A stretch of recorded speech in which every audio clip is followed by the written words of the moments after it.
Heather Zykowski, the babe with the power, and coming up next on WAYO LP Rochester is The Sound of Tomorrow, where we're going to be talking about abortion facts. We are going to be talking about the human lifespan. We have some odds and ends. And if we're lucky, we're going to have some stuff on disaster preparedness, because that's the kind of world we live in now. We love it, don't we? All that and more coming up on The Sound of Tomorrow. But first, Hey, Heather, I think there's something up with your video. I know. Wait, just a sec. Well, use the selfie cam, not the front-facing one. I know. Jesus, this isn't the first time I've tried to get on a video call, Ross. And you know I'm on my recording laptop, not my phone. Jeez. This thing doesn't have a lot of camera options. Ugh. Tech issues.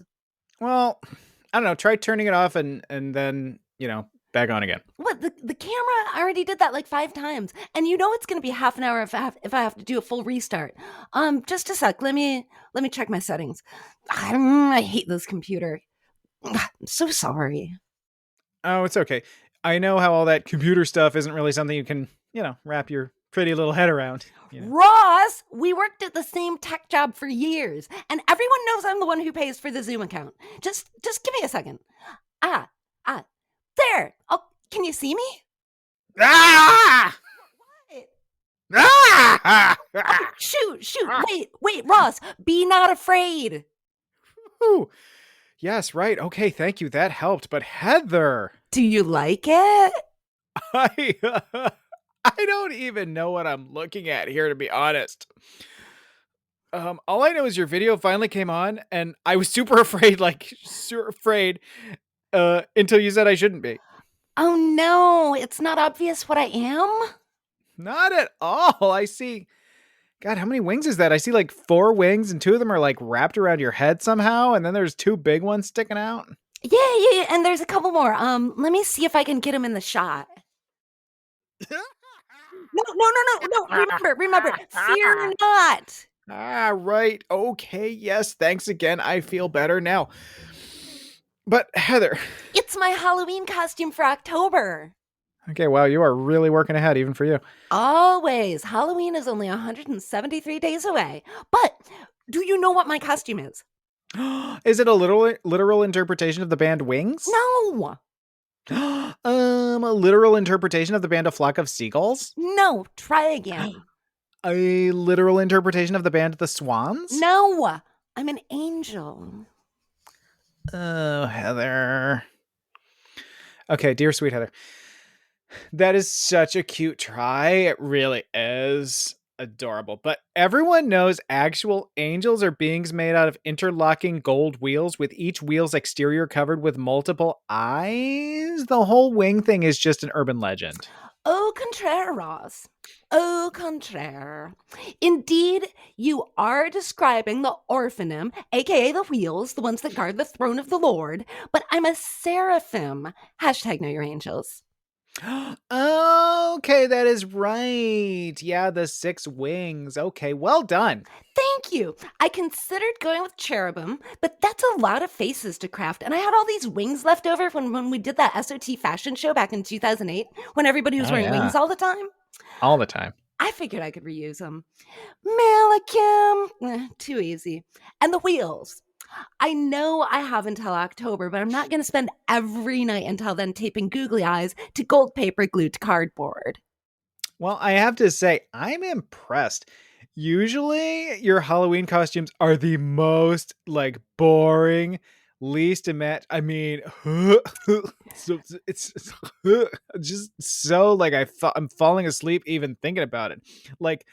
Buy a cheap dress and you're all, I'm a witch. But we all know you're a witch, so it's not really much of a costume now, is it? I was a beatnik that one year. You wore a black turtleneck and your black beret left over from college. And sunglasses? That you found. You just had them around. True. And you're right. I'm usually pretty lazy about Halloween costumes, but Very lazy. There's a pretty cute story for why I'm going as a seraphim this year. Okay, yeah.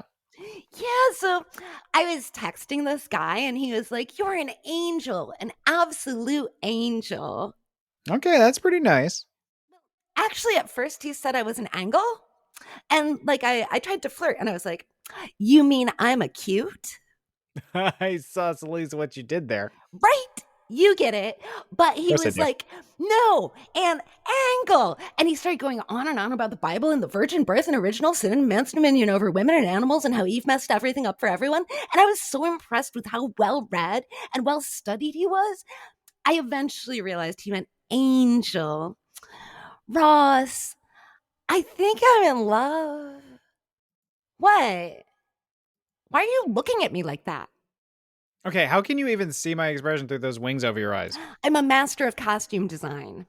Okay, as we've discussed, you are clearly not. And Heather, I hope you're pulling my leg here. What? No. Did some of the feathers get into your brain? No, of course not. You know what? I just need to have a quick walk here, okay? Okay, I just can't right now with you. I need you to just give me just a minute. I just need a minute. I can't. I just need a minute. Just a minute. Just give me a Okay. minute. Jeez. Just a minute. Don't know what's gotten into him. But wow, look at me. I am a pretty, pretty angel. And I'm a pretty cute angle, too, if I do say so myself.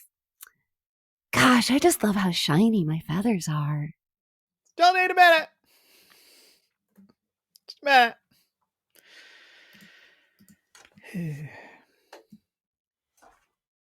Hello, everyone. Greetings. I am Ross Johnson, your favorite co-host. And I'm Heather Zakowski, the babe with the power. You are listening to The Sound of Tomorrow on WAYO LP Rochester. Look, everybody. We're back. It's great. We're all pretty tired. So I'm gonna just set this show up right off the bat with let's moderate our expectations because everybody's tired. Everybody's in a bad mood. It's just the way it is. And I just need everyone to calm down. So whatever you're thinking of posting, whatever comments you're thinking of posting, I just need you to Yeah, they're too tired to post anything. Oh, good point. You don't have to worry about it. You don't need to worry about anything about any of that. Well, then we're good to go. You know what you need to worry about, though, Ross? Or maybe you don't need to worry about it, but maybe I do. What's that? Ross, there's something in my house. It's been another occurrence. I love how like every week, this is one of my favorite things about Heather. Is it? I love how, I say favorite. What do I mean by that? We'll leave it up to the listeners. So every week you come to the show with like, there's a thing in my house. Literally, you're like, oh, there's a thing in my house. And sometimes it's corporeal, and sometimes it's a creature, and sometimes it's not, and sometimes it's like a guy. But then every week you're like, oh my God, you are not going to believe this. So let me put on because I'm too tired to do it with my voice. So I'm just going to make a surprised face. Okay, that sounds good. And then ask you to continue. He looks so surprised right now. Yeah, it was just another thing where at night, Nigel sometimes sits by my chair and I pet him and he purrs and we have a good time. It's a routine of ours and we do it often. So he was sitting by my chair, but a little bit farther back, and I leaned down to pet him, as I always do. He did not respond to my petting at all. His eyes were locked on the floor. And there's nothing there. Okay. Nothing at all. And sure. I kept like trying to scritch his ears and neck, which generally he loves, and he'll start purring and like rubbing up against my hand. He wouldn't move. He was just staring at whatever it was. And you're not someone who gets a hint ever, so that's fine. I can see you doing that. Sure. I'll admit I was like, oh, great. Oh, the thing is right by me. He's looking at it apparently. Sure. And then like he stayed like that for a decent couple minutes, probably. It wasn't really all that long. And then he slapped the floor twice. Right. And then he looked abruptly into the kitchen, and then he turned around and meowed at me. There was nothing there. There was no dust bunny, no spider, no nothing. And it was right by me. So I was looking really closely thinking, Maybe there's a small brown spider I can't see. Nope, nothing. Hmm. I know. So I'm going to request that these stories need to these stories need to start incorporating an element of you being chased around the house or like footprints in the thing because the stuff in your house stories always end with either like, oh, and the dude went home. That's option A, finally. Or option B, like, and my cat was looking at something. So I really am gonna need, if the dude's not there, when the dude's there, it's fine. That's always a good story with you. But I mean, it's a better story from the dude, honestly. Um, the dude usually has some pretty good stories out of that. But you know, I'm just gonna ask you to append, even if it's not there. Um, I feel like we need to escalate the stakes on these stories a little bit. But from your lips to the thing in my house's ears, I don't want to assume. Right, right. Um, yeah, all I can do is report factually what happened. Okay. I'm not Okay. going to start embellishing. Okay. Or I would love to, but that would be disingenuous. I think I'm not going to make up a story and then try to pass it off as real. Well, I think you're going to need to start antagonizing the spirit of your house I'm then, so because tired. right, right. Where am I All going to right, get the energy for antagonizing the entity in my home? all right. Well, I would say get a dude that'll hide under your bed, right? And then Nigel can look at that, and then that's a story. Like My if Nigel is looking at, here's I'm saying you can formulate your life in such a way as to make it work better. And one of the ways to do that would be to find you a guy, find you a man who likes to sleep under your bed, right? And then you'll forget about that because you forget about stuff really easily. And then, so then when Nigel's looking at something and it's the dude under your bed, that's a solid punchline. That is like, and the dude comes out from under your bed. Like, no, Nigel's looking at the story you just did. And you can advertise for this on there's some dating app that's a checkbox. yeah, And you it's can, what it's going to have to be is like very flat men because my bed is very low. hmm, So I'm going to have to get a dude that's like almost two-dimensional. I'm I'm saying if you really cared about um narrative, you could also raise your bet up a little bit. Ah, That's not that hard, and then you know, you're doing something for the audience. I don't think they care about that. Well, I mean, sometimes the dude is also a listener. So what do I just like run a lottery? No, I'm saying you're on these dating apps and you just go and you'd be like, I'm looking for a guy who likes to sleep, who's skinny, Yeah, because they're and gonna also have to likes be to like, sleep under yeah, beds. they can't be very burly. Right. Right. Also likes to sleep under beds. And then poof, you've got to start. I mean, it works. That's literally just the easiest thing you could possibly do. You just have to put a thing on a dating I app. That mean, is really that is so not even complicated. says Mister, I've been married for 352 years to the same man. Right. Yeah. What? I'm not going to advertise for a guy to sleep under my bed. I mean, that doesn't make any sense. Why would I do that? Why don't I you also don't advertise for one to sleep under my bed? You could help. I also don't have weekly haunted house stories that end with, and I think my cat was looking at something that's not really probably not there. So I'm just I don't I'm know. trying to help you here. I'm trying to help you, and you are not interested in what I'm selling. That's fine. I'm But inter- just understand. I'm interested in being in my house with my cat and whatever entity is in here with us. Right. Who may or may not be under the bed. May or may not be under the bed. May or Whose may not be pronouns in the might not house right now. who's I guess who's not a pronoun. Is it a who? Is it a what? Yeah, I don't know. I don't think you have to worry about that. All right. Plus, old timey ghosts don't even know about pronouns. Right? Yeah. They didn't deal with that then. And who You even know knows what? if it's a You know, ghost? You know what this might be a good segue for? I thought the world is such a such a a wacky wackadoo, just a whirligig of fun and wild unpleasantness.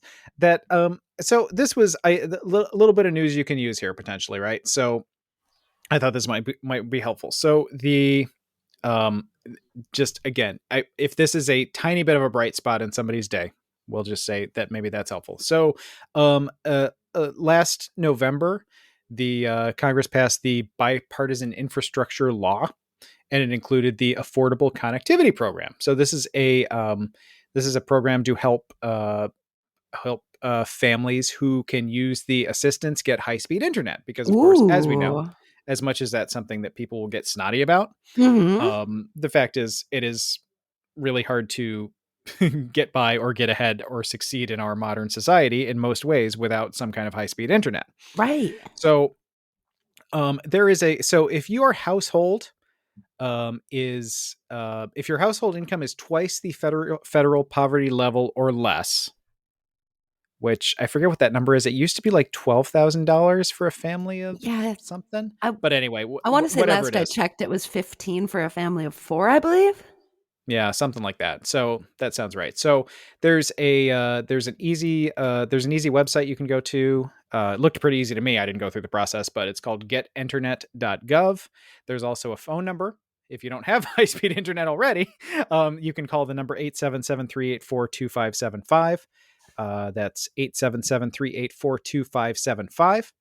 And then it you can select a provider, you can go through your thing, and there are different levels. And again, I didn't go through the whole process because I don't know, so I don't know exactly how it works. But you sort of pick a provider, you can blah blah blah, and there are discounts up to free.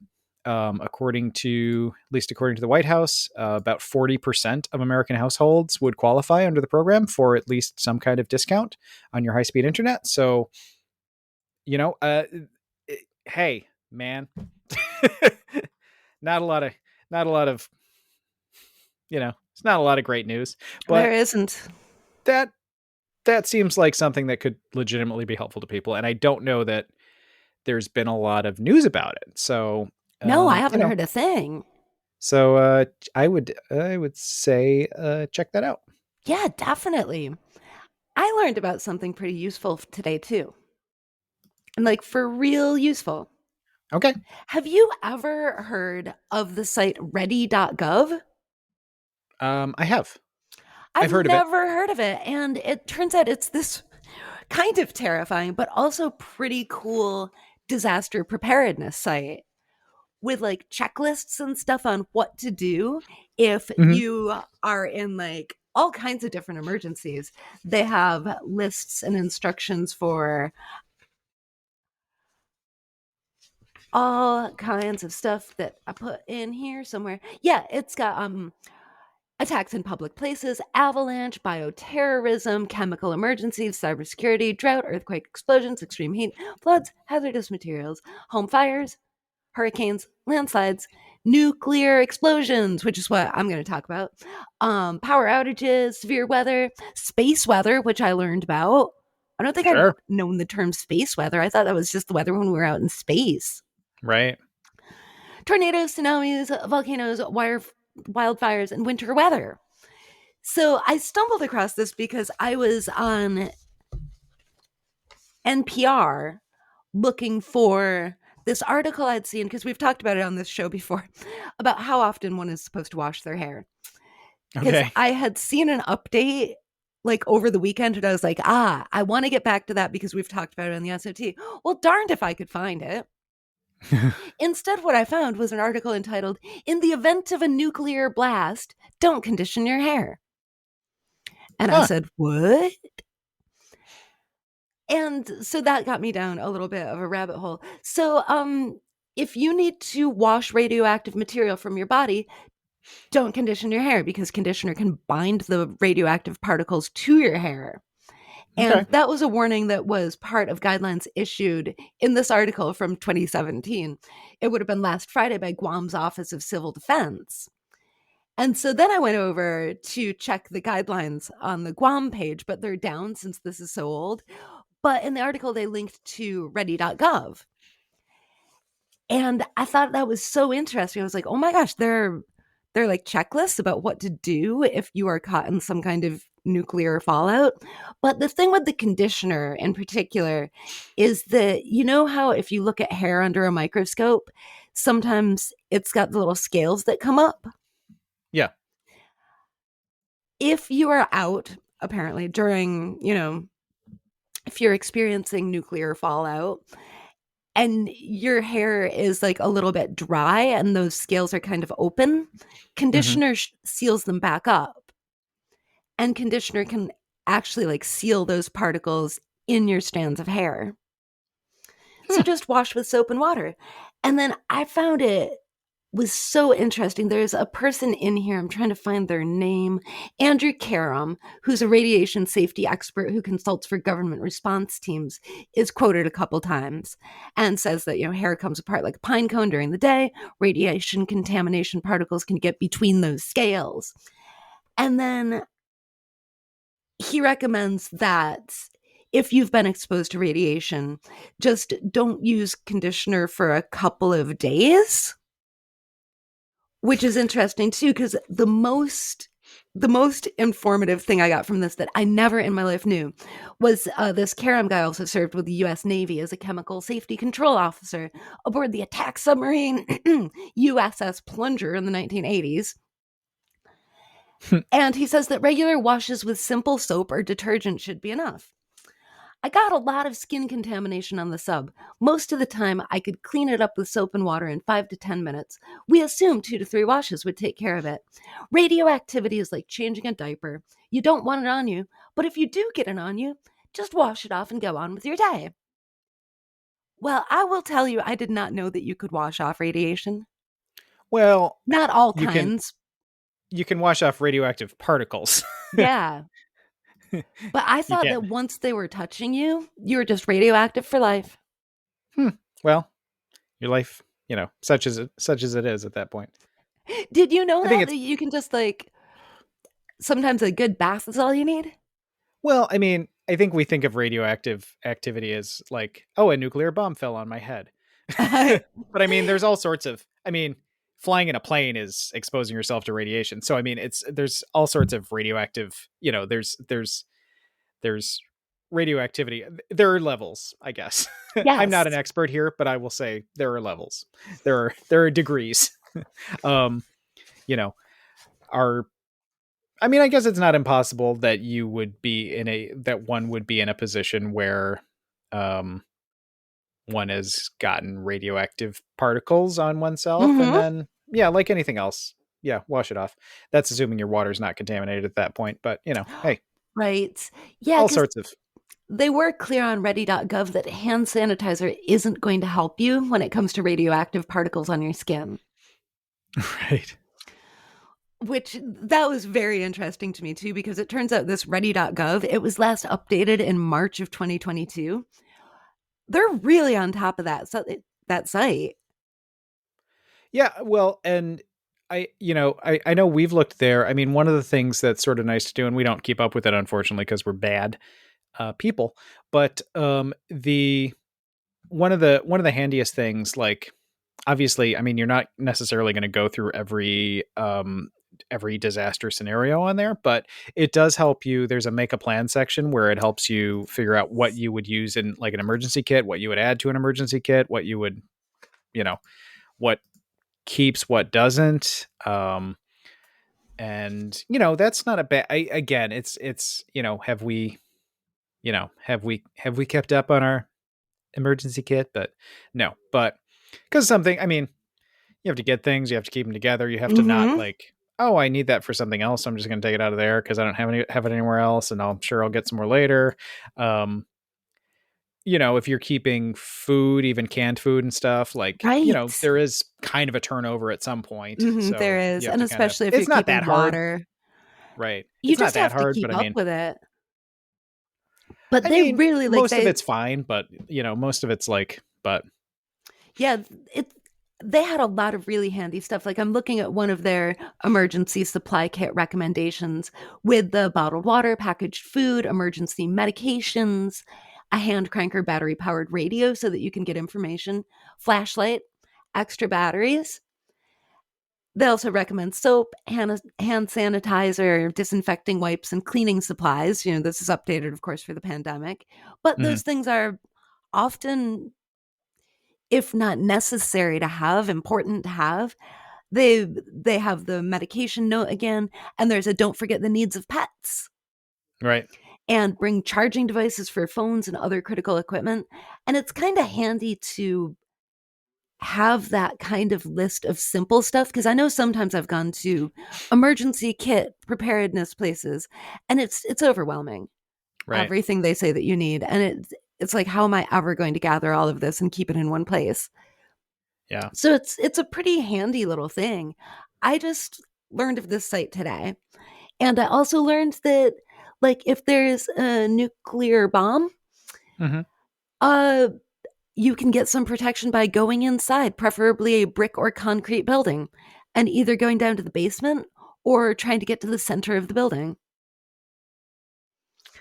Again, I was under the impression that, like, if if there is a nuclear bomb and you don't get smushed by it and like blown up right there Mhm. or vaporized or something, I still figured your goose was completely cooked and there's absolutely no way to keep protected. So, can I just ask you something about that? Yeah. Um, so why did you spend so much time, figuring out what conditioner to use when? I'm just curious. I'm just curious about the the thought process there. Oh. Wait, when did I decide what conditioner to use when? Yeah, you you s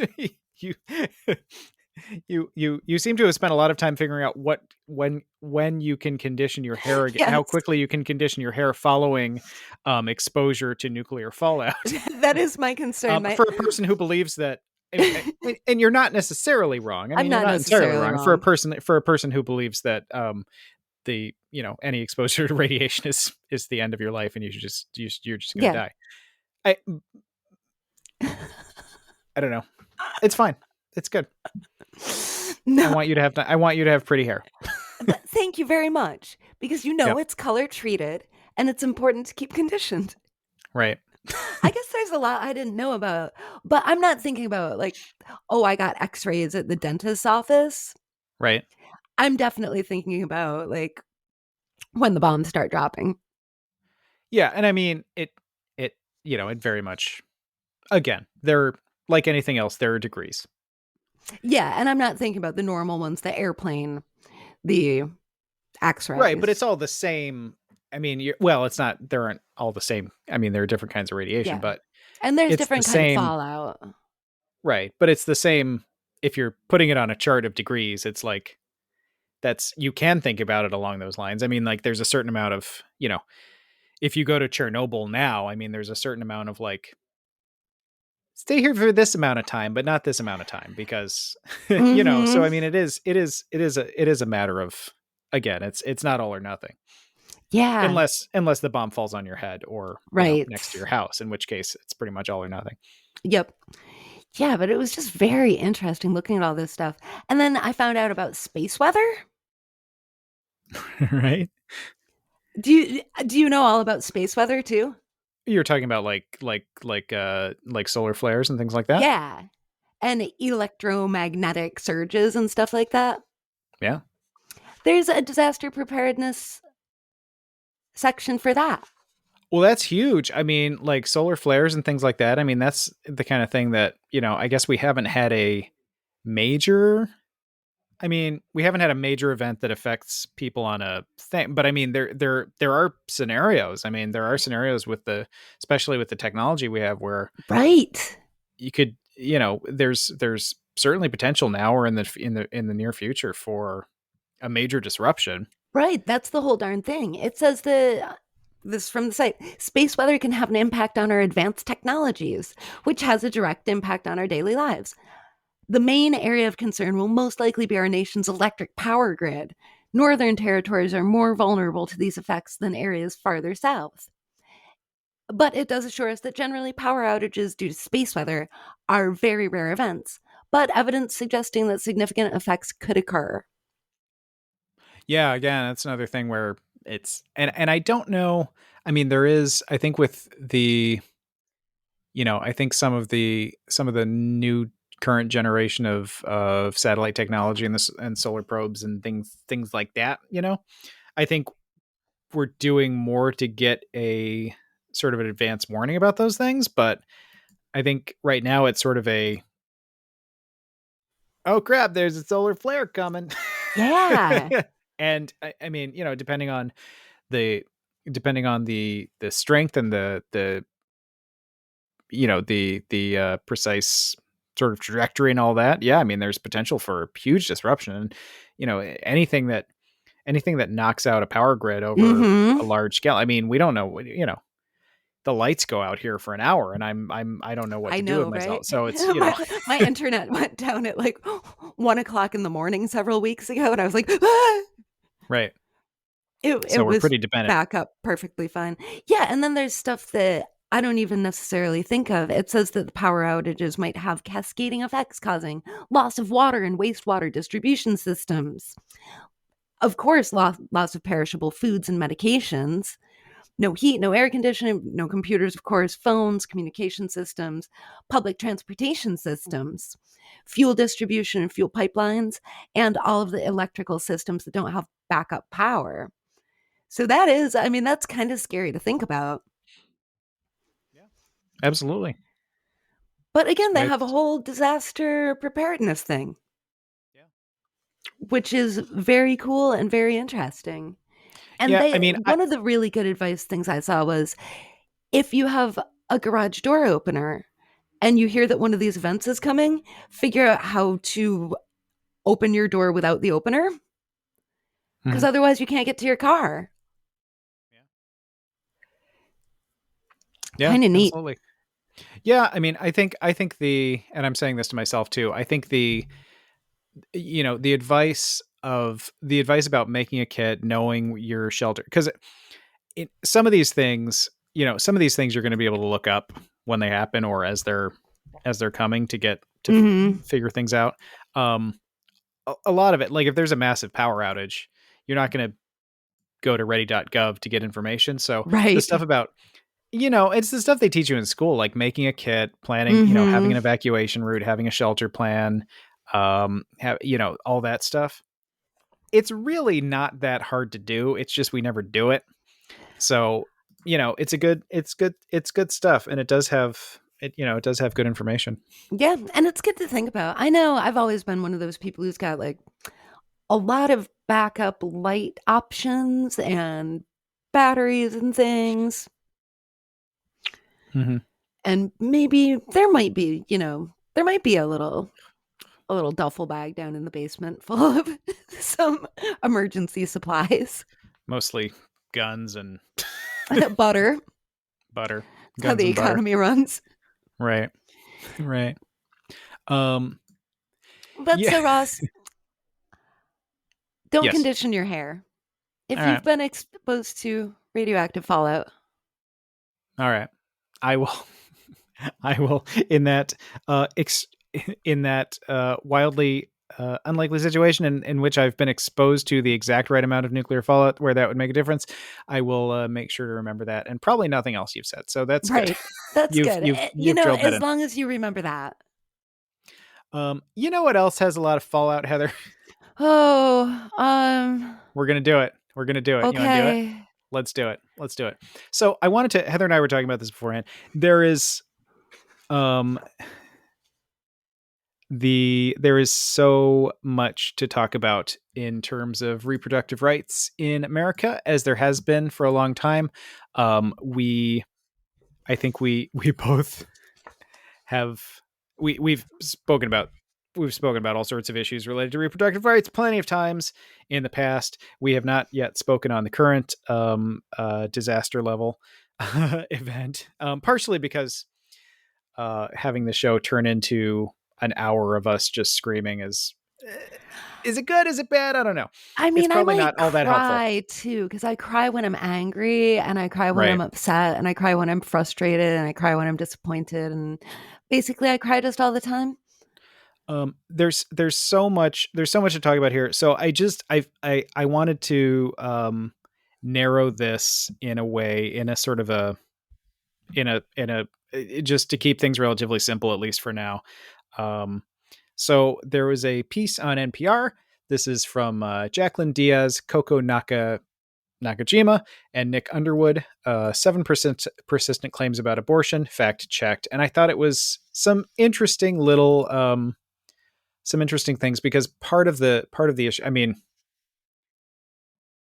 part of the issue in having any sort of discussion about these issues is, like with anything else in 2022, I mean, like with literally everything else, is Hmm. that um, people give you complete non-facts as facts.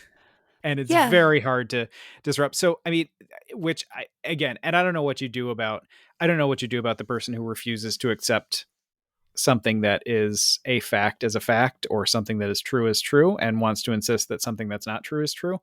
I don't know what you do about that, but I think it doesn't hurt. The more knowledgeable, the more straightforward we can be with some of the stuff in our own heads and our own minds. Again, I don't know what that does, but it doesn't hurt, right?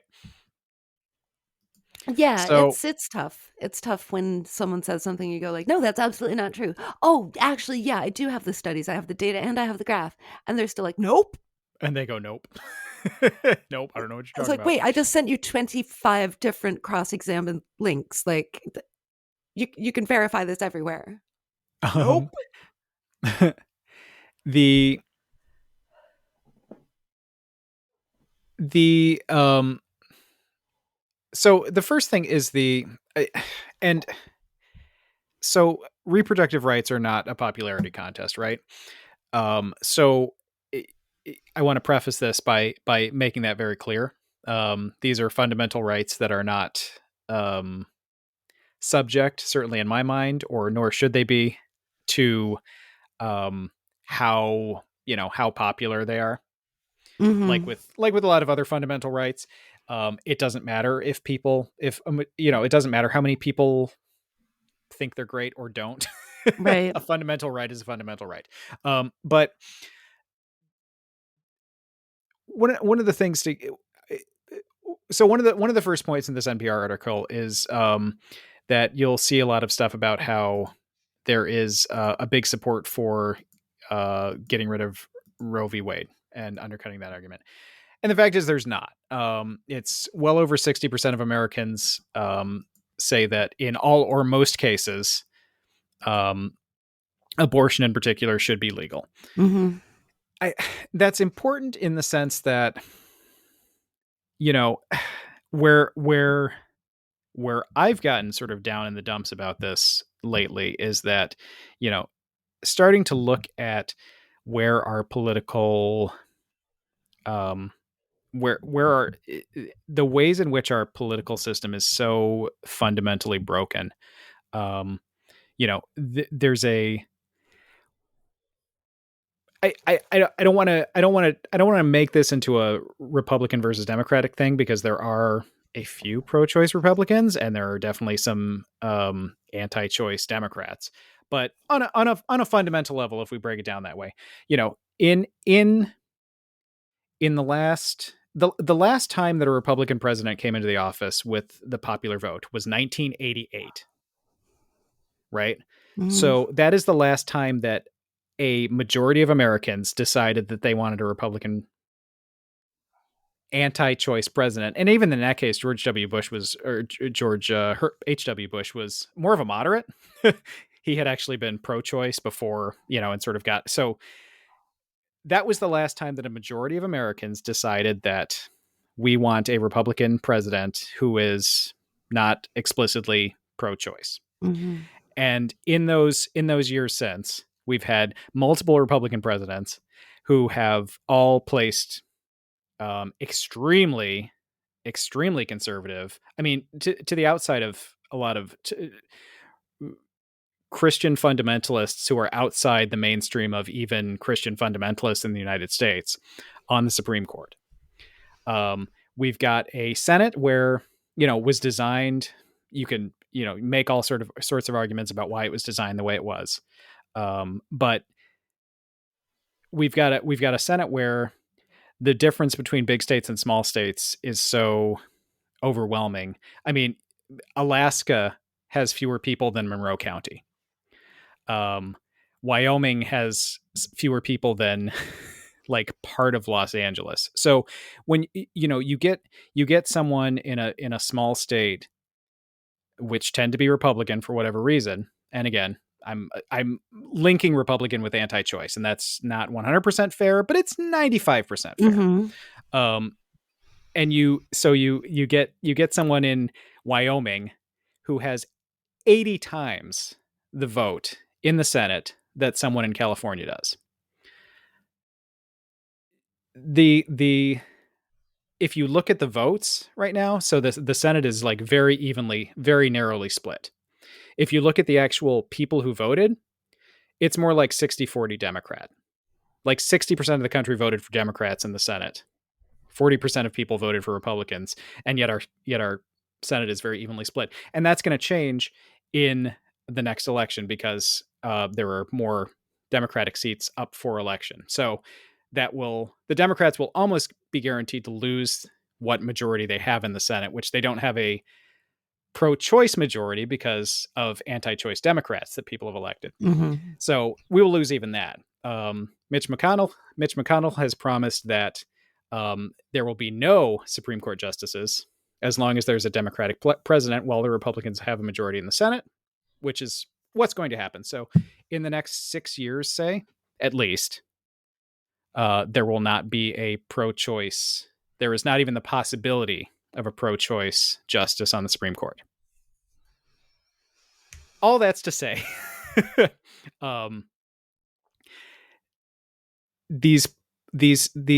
it's horrifying how wildly unpopular these politics are, these anti-choice politics. Mm-hmm. And again, being very clear, it's not a popularity contest. Right. That's not my point. But you have a situation where our politics are so fundamentally broken in this country, where you have a strong majority of people who believe the right thing, believe in fundamental reproductive rights. Yet there is zero chance. I mean, close to zero chance of anything coming of that. And that includes gerrymandering. That's the Senate. That is the Electoral College. It's so frustrating when you have a position that is right and true and correct, and that everybody believes in. Yeah. But you can't get. But we've allowed our system to become so muddled and corrupted that those two things don't matter even a tiny little bit. Yeah, it is. It is quite interesting because I'm sure there have been a number of things over the years that the American people overwhelmingly say that they want. Yeah. And at times, I think those things are probably things that we would find completely morally repugnant and Absolutely. horrible and disgusting. Absolutely. But in this case, I am firmly pro-abortion. I think it's good. I mean, I used to be a little less firm on it, and I'd be like, Mm-hmm. well, I defend a woman's right to choose. I've never been on the side of, but but if it's rape or incest, well, then it's okay. I have always been firmly on the side of it's the person with the body getting to choose the care for their body. Right. So I'm glad to say that I didn't fall into that trap of, well, if the person's a victim, then they get to have autonomy over their own body. Otherwise, Right. they shouldn't be able to have it. So Absolutely. that's at least that's another part of this argument that frustrates me when people, and I understand that's where you want to go to appeal. You go to the extreme option. Right. You go to the 11-year-old who was molested by a family member who's now pregnant, and that's how you Right. try to pull at people's heartstrings. I know, I'm sorry, I'm leaping off in all different directions.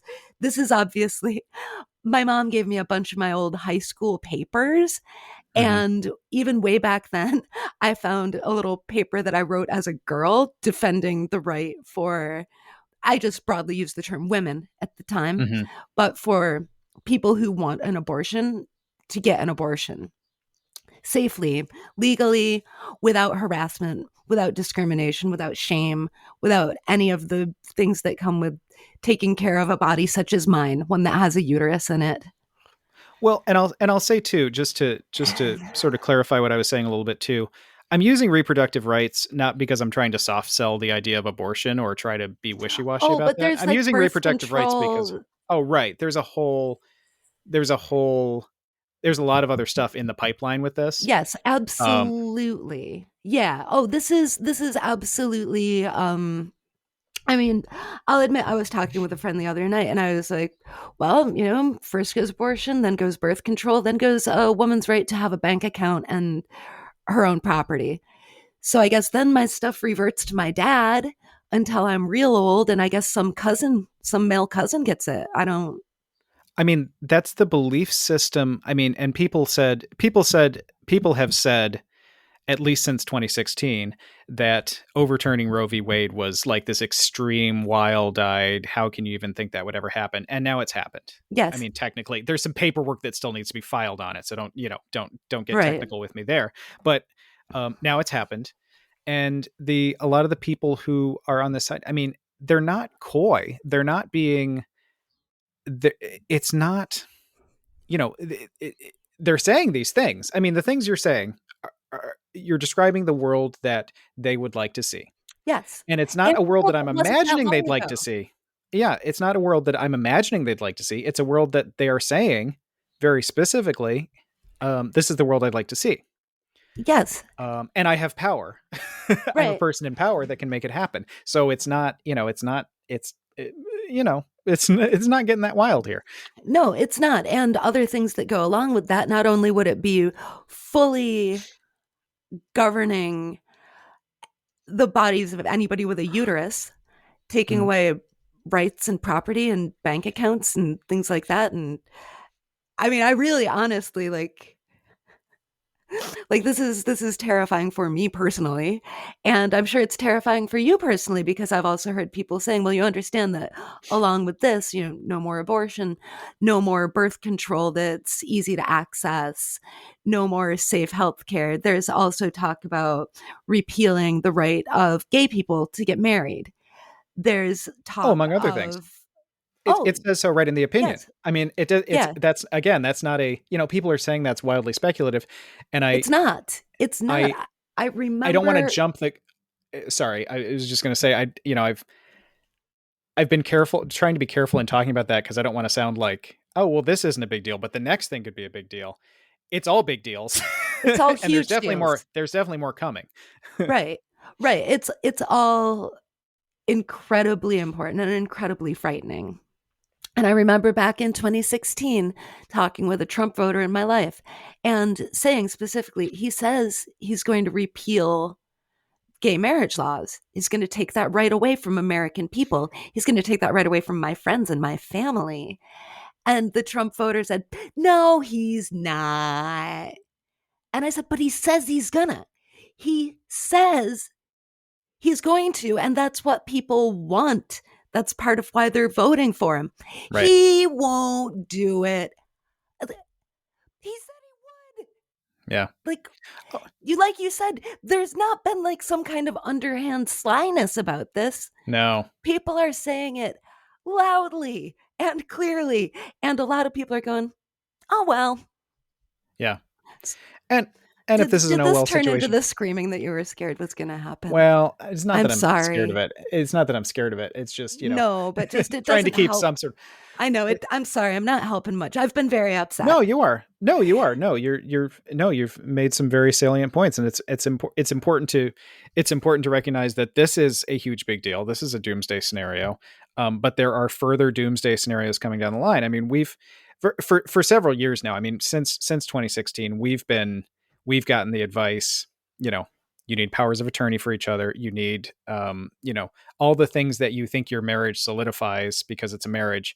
Because you don't, you know, if a plan and literally at this point with the court cases that are in the docket, this Roe v. Wade decision, this wasn't something the Supreme Court needed. It wasn't a case that really came before them that they needed to take. There wasn't a fundamental question. They took the case specifically because, oh, we're going to get rid of Roe versus Wade now. I mean, it was something they sort of picked out of the ether. Yes, which, So it's let's face it, the second it was passed, people have been trying to overturn it. absolutely. Like that's just fact. Um, so you know this other stuff that's coming down the line. Again, this is the tip of the spear. Why don't I move on to a couple of the other points because they're sort of There were interesting as some good well. ones. There were, yeah. Um, uh, After Roe, abortion skyrocketed. The fact is, no, it's basically. I mean, if you look at the plus and the ebb and flow over time, it's basically held steady. Mm-hmm. The amount of abortions has basically. I mean, and this is where you get to that argument of. This is where you get to that argument of, you know, you can't get rid of abortions. You can just make them extremely dangerous and unsafe. Yes. Because looking at the numbers, and I'm just sort of abstracting this, but looking at the numbers, just at the ebb and flow over time, the numbers never really change. What you get is the abortion done in a safe medical, you know, legal medical uh, scenario, Yeah. or is it done, you know, in a dangerous way? So you know, I think that's a key point. Again, people sort of think that Roe v. Wade came and then like everybody just again, and it Woo! wouldn't Let's have an matter. abortion.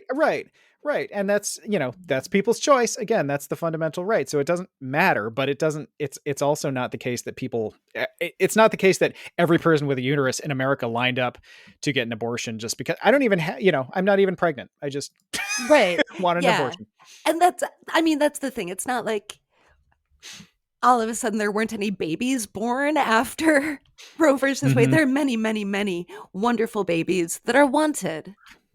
Another claim is that abortion is dangerous, and again, we're talking about the legal, medically handled, you know, handled Yeah. by proper medical Performed by a professionals. medical professional. The number of deaths per 100,000, the number of comparing the number of these are two slightly different, you know, factors, but so if you look at pregnancy related deaths per 100,000 live births, the death rate, this is in the United States, for the person giving birth is about 17.4. The number of deaths per 100,000 legal abortions performed is 0.4.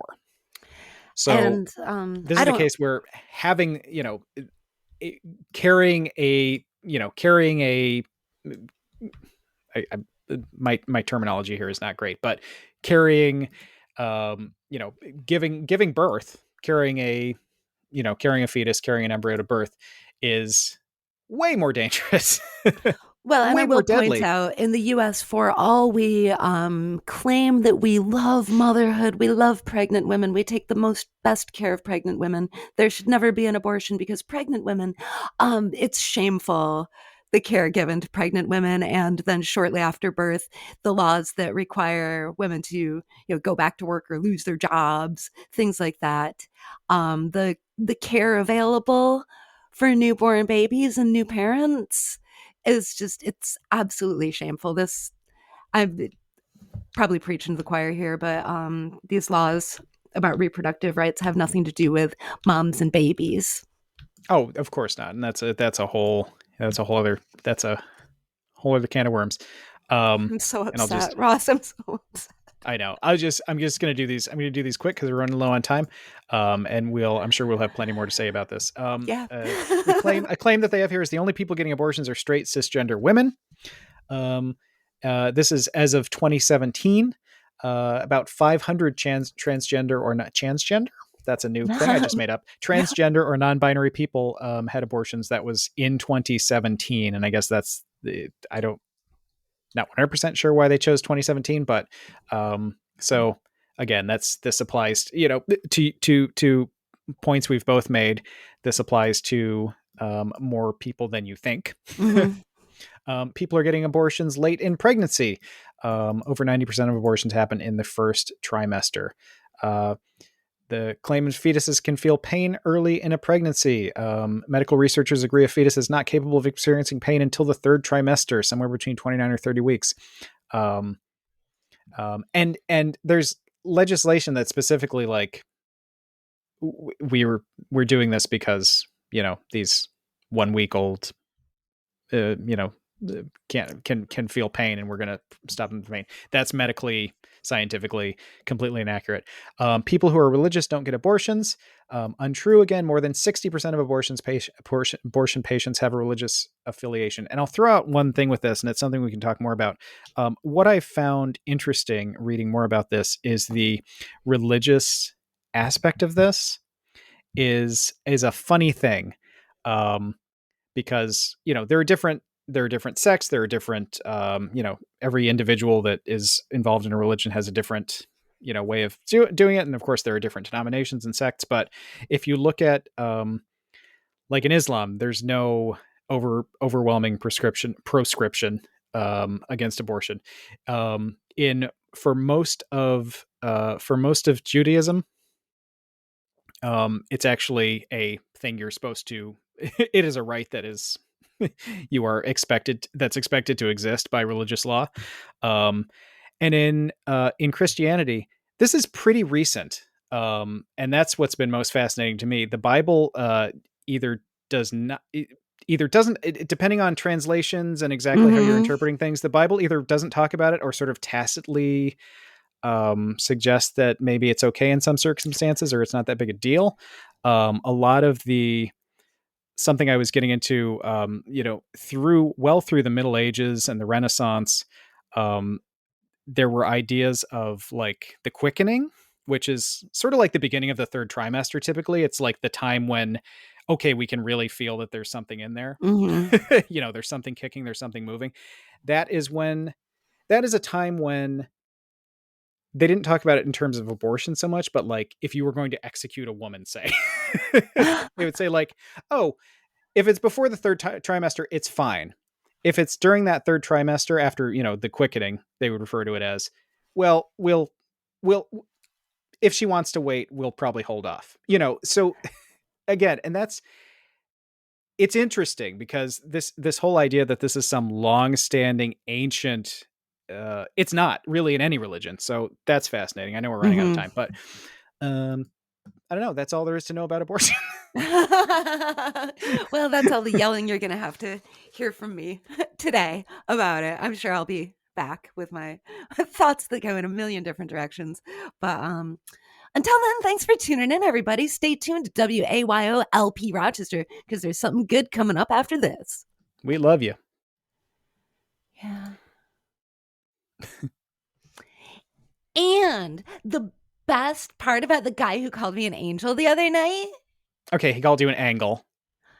hey, spelling isn't everyone's forte, Ross. Okay, that wasn't fair of me, maybe, but he sounds like kind of a jerk. Well, he may be, but I'm hoping soon he'll be my jerk because Ross, he's got a really solid job. Oh no. Yeah, he's a UN doctor working on an oil rig. He's overseas right now, but his contract ends soon, and he'll be headed back to the States soon. Oh, I'm not sure Heather. when, but soon. Oh, Heather. He just texted. Oh shoot! There's been a holdup with payroll on the rig, and he needs some things from commissary. Heather. Hey, I'm sorry. I've got to wrap this up. I'll see you this weekend. Heather, do not buy an iTunes gift card for that guy. Hey, have a great night. Say hi to Mike for me. Don't do it. Bad's not real. So dumb.